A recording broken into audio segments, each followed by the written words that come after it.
welcome to the Barbara Show. It's always my pleasure to host you every Sunday, and I'm loving these English episodes. I'm loving the feedback you're giving us on, the things we're talking about. I just wish we could do both English and Kinyarwanda at the same time, but maybe this will help you learn a thing or two in English. So the Barbara Show is an inspirational talk show, bringing lessons, interviews to educate, to inspire, to motivate all of us. And I love that we're actually doing that. Keep sending your feedback, keep telling us what you love, what you want us to talk about. We will look into that and bring the show that you've been looking for or what you've been wanting to listen. And this month, I came across a family and I'm excited to host them. Why am I excited to host them? I'm excited to host them because we have been listening, we have been seeing this on the news. We are seeing young Africans migrating to Europe, migrating to the US, finding their ways away or off the continent. But we don't often hear of African diaspora doing the same. Yes, we have African diaspora coming to Rwanda, going back to their countries, and it's great because we all want to develop our continent, but it's not so often that we hear of people of African descent coming back to the continent after all these years, after 400 years of slavery, after all these years, they move and come back to the continent, retracing their roots, coming back to settle. It's not so often we hear of that. But I came across a family, an African-American family that has moved to the African continent. They have visited different African countries, but they are currently living in Kigali, Rwanda. And I got excited. I was like, I need to host them. I need to hear about them. I need to know about this move. And you, as Rwandans, East Africans, or even African Americans watching this episode, I wanted to showcase their story for you so that maybe you could learn a thing or two. Why not? So today on the Barbara Show, we are hosting the Jackson family. We are hosting Aaron, who is a musician. We are hosting Ayla, their daughter, and we are hosting the mother of the family, Michelle Jackson, who is a writer. She's an English teacher. I mean, they have so much to share with us. So welcome the Jackson family to the Barbara Show. Thank you. I am so pleased to have you. I've been following you on Unapologetic Nomads. Okay. Yeah. It's entertaining. Thank you. It's fresh. It's fresh content. It's just entertaining. Thanks. So you have moved to the African continent and you are currently living in Rwanda. Yes. How did that come about? Who wakes up one morning and says, I am moving to Africa? Well, 2017. Yeah, 2017. So my husband and I usually take like a trip together to celebrate. We put my birthday together with our anniversary because they're so close. Okay. My birthday is the 26th of December, and our anniversary is, January 10th. So we have our special trip. So we decided on to visit Rwanda, and this was 2017, December 2017, and we actually landed on my birthday. So I'm like, we're here, and it was nighttime, but we landed. We were like at the airport, like, wow, it just feels so good. I don't know, it was a feeling in the air. It was amazing. That next morning, I said, I cannot wait until the sun rises so I can see what this place looks like. And wow, when we opened the window and looked, we were like in sheer, I don't want to say shock, but we were like, are you kidding me? Wow. This is Rwanda. It is absolutely gorgeous. It's beautiful. And just the feeling, we just felt like, I don't know, I felt free. I felt like it was just amazing. It was beautiful. And we knew we would be coming back. We were coming back. You knew it from the first time you got here? Oh, yes. Yes. And really what helped us make that decision to come here, we met a family. We met this guy named Giff. Yes. I think it was around Yamataramo. I can't say it. Is it Some days I can say it, some days I can't. Nyarutarama. Yarutarama. Yamarambo. Oh, you met the guy in Nyamirambo? Yeah, he's in Nyamirambo. Okay. Yes. And we met him. It was close to New Year's, so we met him. then the next day we saw him again in the street, you know, Yeah, and then we yeah. he invited us to his house for New Year's, and we went there, and it was the first time. We go to a lot of countries, but it was the first time we actually were invited to someone's house, and they cooked for us, and we had a good time. We were dancing, and that really, like, it did something to our spirit. It made us like feel accepted, you know. Oh wow. Yeah. And Definitely. from there, we was like, yeah, Rwanda's the spot, because the people, you know, we met a lot of cool people, and yeah, it just feels good. Yeah. So the first time you came, did you come with Ella? No. No, Ah. because we were on like A vacation. Yeah, like a it was The our anniversary anniversary trip. time coming up, and you know, Mm-hmm. birthday up. So you go back to the US and you decide to come back when? All right, so it's more to this story, because we left the U.S. in 2015. Yeah. Okay. Okay, and we lived in the United Arab Emirates. Okay. We lived there for about 5 years, 4 years. Four. It was Like four. four. Yeah. Four. So the first time we came to Rwanda, we were still living in the UAE. Yes. Yeah. Okay. So from the UAE, we moved to Cambodia. And in Cambodia, we were in Cambodia for a year. From Cambodia is when we decided that we were going to try Rwanda. Oh wow. And that is when COVID hit. Yeah. Yeah, that's exactly when COVID hit. Yeah. Oh, We I knew. see. And so. So you know, last year COVID found you here? We were in Yes. Cambodia, and COVID started. That whole COVID thing started. Yeah. So And we went there. everybody was on lockdown. And we were like, as soon as lockdown ends, we're going to go to Right. somewhere where we We look gotta like visit. everybody else. Because in Cambodia, everybody looks different. Yeah. There's nobody that looks like us. Yeah. You know, so we felt a little weird. Like, if something happens, we want to be with people that look like us. Yeah. I get it. So, we moved to Rwanda. from Yeah. Cambodia. Okay, so let me take you a little bit back. When you were making the move to leave the US and say go to live in, you know, UAE. UAE, how did your family take it when you decided Oh, my to pack your bags and move? We're moving. It was a mix, because I have to be honest, my parents were cool. They were like, you're adults. You have a life, you know? We don't want you to go, but we know you'll be fine, you know? And I remember my mom saying, you know, I wish I had your guts, you know, and just go and do what we couldn't do for you. Go see the world. And it was just so, man, that was everything. I know people didn't want us to go because we were just so attached. We love our family, very close to family. And, but, you know, hey. Now, that's a little different than my mom. His side. How was it with your mom? Oh, my goodness. We told my mom we was excited because, you know, the UAE is a beautiful place. Yes. But that time, you know, everybody thought ISIS was over there. Yeah, And, you know, jihadists. And so my mom was crying. She was like, why are you going over there? And why are you doing this? And we were like, Mom, please, you know, like, it's not like that over there. ISIS is not there. I think that's Iraq or Syria or something. I don't know. It's not there. The wrong place. But, Yes. It took her a while to get like used to it. We moved anyway, Yeah. and we sent her like emails and photos and stuff. And after that, you know, about a year or so, she came to visit. She visited. You know, and she loved it over there. She was like, wow, this place is off the charts. Yeah. Wow. So, But that goes back to show you that you can't look and believe everything that's on the media. Yeah. That's right. You know, That's right. some medias, you know, Yeah. because What they broadcast Come is a on, different yeah. story Totally from different. what's happening. No. yeah, even in Africa. Even I mean, yeah. when it comes to Africa, I think the media just goes overboard. Yeah. So you're making the move to come to Rwanda. How was that? It was exciting. It was, yeah. It was exciting. Ready to go. This Yeah, I time was you're ready. moving, not This time we were, right, when you're moving. moving now. Right. Yeah. And this time Ayla was coming. So Yeah. this would have been her. This is her first time.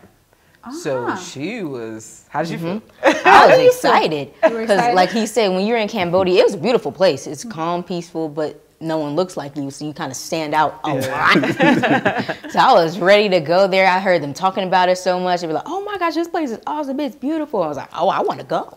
So we packed our bags and we were out. Yeah. What were your expectations after what they had said? I expected it to honestly be very nice. Like from here, they showed pictures and stuff, so I already saw. I was like, oh, this is nice. But even the pictures didn't do it justice because when we got here, It was something else. I was like, oh. Wow, that's amazing. Yeah. Okay, what have been your challenges? Challenges? Challenges settling here.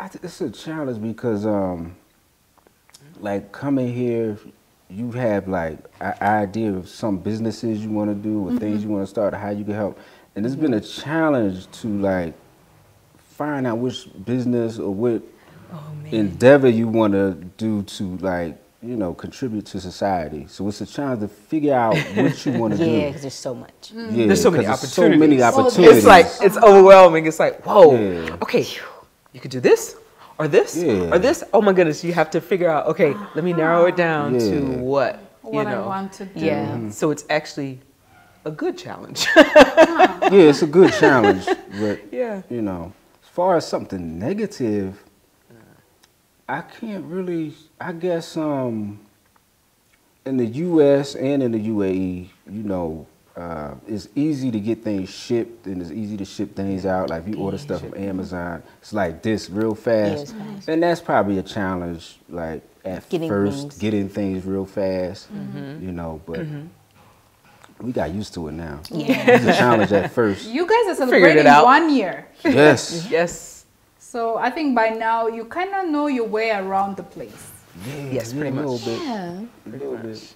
And there are regions and places we haven't been. Like most of Kigali, I think we have been around most of Yeah. Kigali. We have been to Musanze. Beautiful. Oh my God. It's nice up there. Yeah. It's nice up there. Musanze, Gisenyi, beautiful. Seeing Lake Kivu, the volcanoes. Let's see, what else? Akagera. We've been Akagera. there. It's amazing. Even though I was Yeah. asleep most of the time. Yeah, yeah. Because Yeah. it was a fun trip. I just didn't get enough sleep beforehand. So you slept through the visit in Akagera? Yes. Yes. She needs to go back. Yes. Stayed up too late the night before. And we left early. You left early. Okay, so what has been your greatest joy being in Rwanda? Like, when I ask you, what is the happiest thing that has happened to you in Rwanda? The Or your happiest greatest thing. joy being Greatest here? joy being here? Me? Okay, personally, so like before moving here, you think about your day-to-day routine. Oh my goodness, and you're like, oh, is it Monday again? But here, I look forward to every day, if that makes sense. It's just, I don't know, it's refreshing, and us getting just to live the life we live. I feel blessed, being able to help others, here promote businesses and show people Rwanda, show people the world and how it really, really is versus what you see in the media. I don't know, I just love, networking with the people and building, things like that. I love it, Wow. How about you, Ella? Yeah. What has been the Definitely. greatest joy for you? Pretty much the same. Like waking up, you just live life. You don't have to really Yeah. stress over too much. I mean, I have school, but that's about it. So, that's really about it. I see you living your best life here. Yeah. Yeah. And then I'm homeschooled, so that makes it even easier. So, And yeah, after her, so another point, being parents, like Yes. safety Yeah. for her.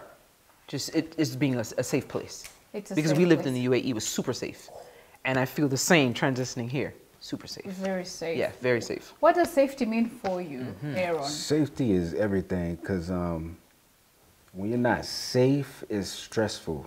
Especially when you have a child, a wife. And here, the peace it just takes like a lot of stress away, and you can focus on a lot more.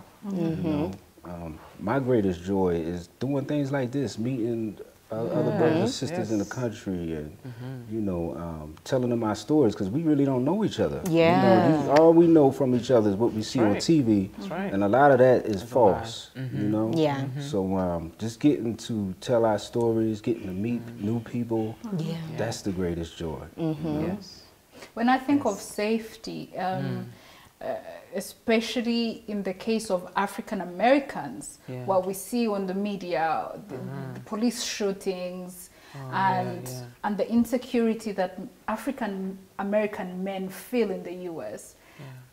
Coming to live in Rwanda, how does that feel for you, that you don't have to constantly look over your shoulder? Man, it feels like you could finally like live and do what you want to do in life. Like there's no ceiling, you know, sky's the limit, you know. It just feels like I can do anything, you know, because I don't have that stress. I don't feel like I have to walk on eggshells if I'm around certain people. I don't feel like, you know, if I get stopped by a cop, like my heart's not beating all crazy, you know. It's just, it's a whole different feeling. It's a whole different feeling. It's like a whole different world, you know. And breathe. And I have to chime in because it's not only our men that have to deal with this. It's now affecting all of us. And our children. And it's like, quick, short story. So you have the what is that expo you have here in December?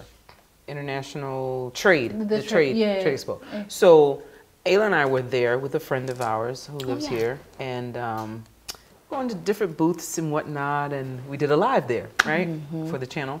And so we had this one booth, and a police officer walks up, and my heart started beating. So I'm like, oh my God. It's a reflex action. It's like, yes, that's what I'm saying. So a lot of us, we have that, and it takes a while to kind of get rid of it, you know.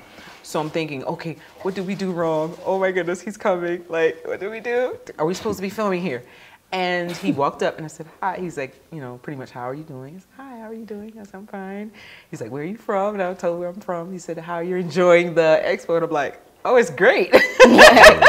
And I was telling him there's different booths that, you know, we'd visited, and we love what's going on here. It was very live and everything. We're having fun. And he said, well, I want to say welcome to you. Welcome to my country, and I hope you enjoy it. How long will you be here? And I said, well, we're here for a while. He said, well, welcome, and you enjoy. And I'm like, what? That was amazing. And it just, he doesn't understand the burden he lifted off of my shoulders, my head, you know, everything. I'm like, okay, we're really, really safe.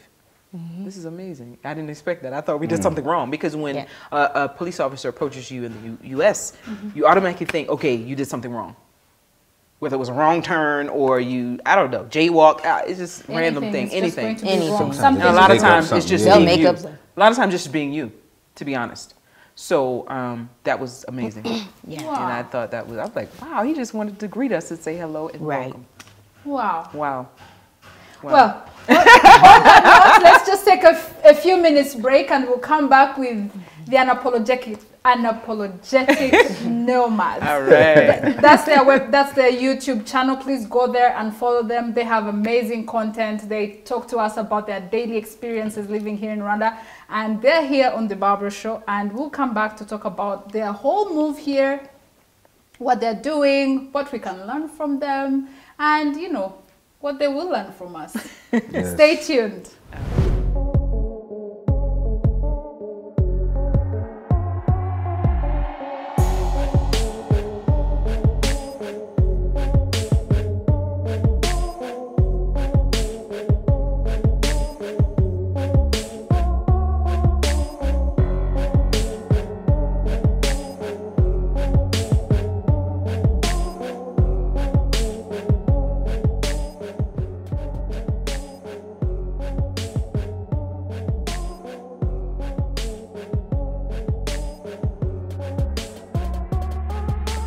Welcome back to the Barbara Show. This is the show that educates us, inspires us, motivates us.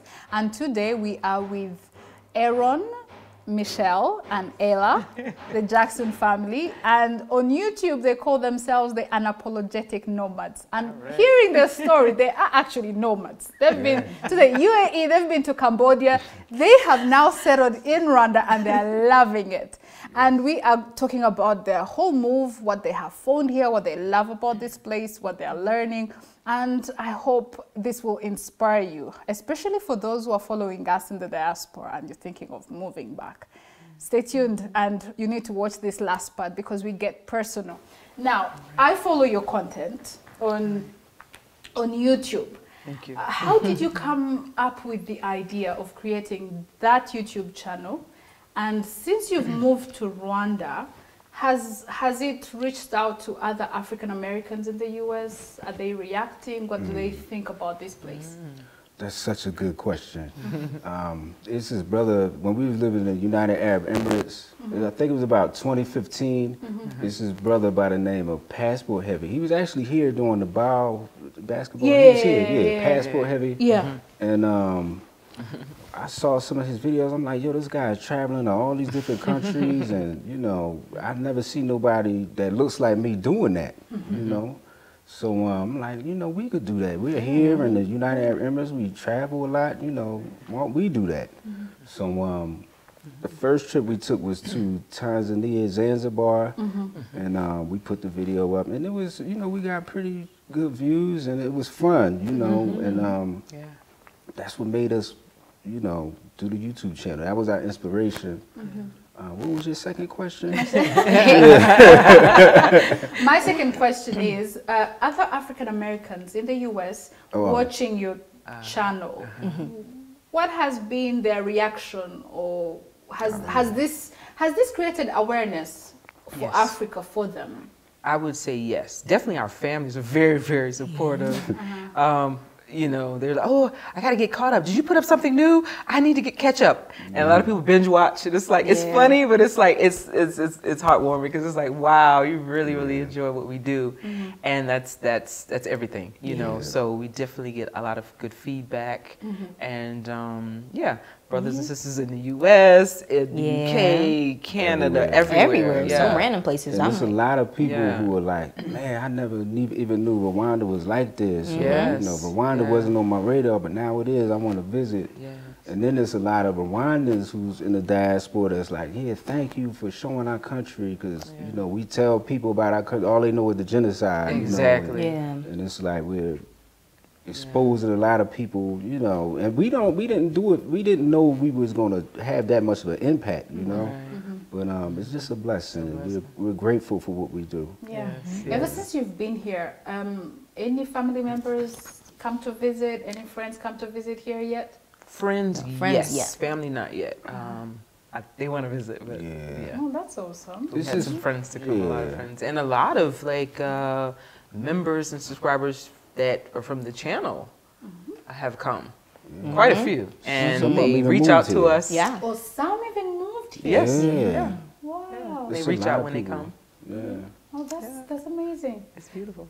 Ella, you are a visual artist and student. What has this experience done for you? That is a good question. It's been very interesting. I say I've matured a lot more, like since we left Cambodia, because that was a time. See, Cambodia was a very spiritual place, so we were able to get in tune with ourselves, and we just got closer to each other, all of us. It really did a lot for us. It had a positive impact. So once we got to Rwanda, I was able to get into my art more, all my other things I wanted to do. So it's been nice. I've had a lot more inspiration since I've been here to do future projects for my art and for other things too. Will we be seeing some of our projects on the channel? Yes, some of that stuff is on there, I believe. Is it? I think so. You did a special tribute to her. Well, I was in the UAE when she was doing her one-a-day challenge. She did like this one-a-day challenge. Where I would draw one thing a day. How many days? Oh, it's been years by now. So many days. Yeah, she just pushed herself, and he was pushing her too, because she's really good. She's excellent at doing what she does. And I want to add on to that after you finish. So she was doing this challenge. So he put together like this video of her artwork, and you know, it was amazing. Since I think was it last year when the Ministry of Foreign Affairs received your delegation. It was December last year. Yes. And there are more African Americans coming here, visiting and settling. How is that for you as African Americans here, your community here? How has the experience been for you as a community? Do you share more or less the same experiences or same? It's very similar. It's similar. Since that's been going on, though, it's like, it's been lockdowns and it's been a lot of things that have been like stopping us from really getting together and doing things together. But it's a real good community of smart people out here that's really about business, and it's a lot of IT people in the coding and you know, things like that. And once the restrictions get lifted, then it'll start to come together a little better. Yeah, I think. And I think that a lot of us who are moving here are just tired of the drama. They're tired of the racism and the drama, and just there's so many things that are just, it's not worth it, you know. And you're raising a family, you know, so most people want a safe place, a place that's progressive, a place that's, you know, welcoming, and a place where they can actually also come and contribute, because there's quite a few of us that are here with a lot of skills. You have engineers, people in IT, people in the health industry. You have teachers, and then you have people in law, and it's just so many fields of the people that are in different fields that are here, and who can help build this country and contribute. So, and I think that, man, probably safety is probably number one. Safety and less stress. Less stress and safety is probably the biggest thing. You just led me to my last question. Again, I'm not quoting him, but there is a meeting that the President of the Republic said that everyone is welcome to Rwanda as long as they contribute positively to building this country. So what are your contributions? What are you looking forward to doing here? Well, our business here is we do promotions and things like that. But a new thing that we're doing is we're teaching people how to make money, you know, because money is what, it drives everything, you know what I'm saying? And a lot of times people think you have to work hard to make money, but no, it's mostly about knowledge, and it's about working smart. You know what I'm saying, as far as making money. So we're teaching a few people how to make money, see how it works out, you know, and I believe that that contribution is bigger than almost anything, because you're teaching people how to make money and able to sustain themselves and their family. Other ways of making money, you know, through your phones, you know. Legal ways. Technology, hey. So, and and also currently right now what we do also is promote businesses here. We promote quite a few businesses, you know, and a lot of people don't necessarily have the money to What do you mean promote businesses? Promoting, like, under what framework? We'll go and maybe film your establishment. And put it on a channel, or like, you know, run different ads and things like that to showcase. So you do a lot of communications for companies. Oh wow, that's great. You're showing what's available, what your business offers, and then the location, and so people can know, especially if it's a new business. You know, been doing a lot of restaurants. Promotions and advertisement, marketing is everything. If you have a business, it's a difference in you not getting customers and you getting a lot of customers, or some customers. So, oh wow, it's important. It has been my pleasure to host you guys. I will have you again on the show, because I think we have so many things to unpack, and as you get to experience more of our nation. And keep enjoying yourselves. Thank you. And keep feeling safe. And we'll host you again. Thank you. Thank you so much. It has been my pleasure. And it's been our pleasure as well. It has been our pleasure. Thank you so much for having us on your show today, Thank the you. Barbara Show. And I love these mugs. Thank you. Look at the mug. Wait, promote these, but hey. Thank you so much. That's you. Nice. Thank you. Thank you so much for following the Barbara Show. You have heard from the unapologetic nomads, the Jackson family. They are here. Check them out on their YouTube channel. They have so much to share with you. Maybe they could come and promote your business. Who knows? Thank you. See you next time. Bless you, bless you. Wakoze gukurikira ikiganiro The Barbara Show. Nimba ukibonye kuri YouTube The Barbara Show, kora subscribe ujye ukomeza kubona amakuru n'ibindi biganiro byinshi bikomeza kuza. Nimba udukurikira kuri Facebook, nimba udukurikira kuri Instagram, komeza udukurikire, turakwishimiye cyane. No kuri Twitter muzajya mukomeza kubona amakuru, ndetse ntimukasibe kureba iki kiganiro ku Isibo TV. Turabashimiye rero ku mwanya wanyu mwaduhaye. Imana ibahe umugisha.